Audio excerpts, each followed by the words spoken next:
Ransomware remains a dominant threat in 2025.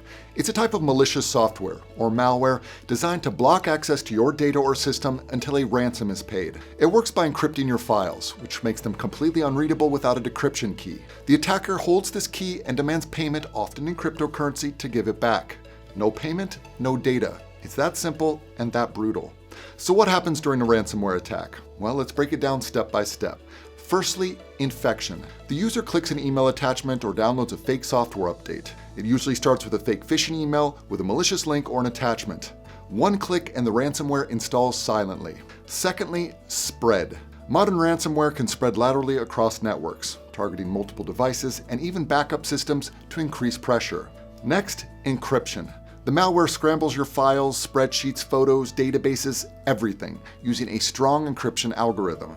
Lastly, ransom note. Finally, a ransom note appears. Pay $10,000 in Bitcoin within 72 hours or your files are gone forever. Some groups will also threaten to leak your data online if you don't pay. The fallout can be catastrophic. Operational downtime, financial losses, and data breaches. The sad truth, even if you pay, there is no guarantee you'll get your data back. Some attackers vanish and others send faulty keys. Experts recommend not paying if you can avoid it. The best hope is having a strong backup.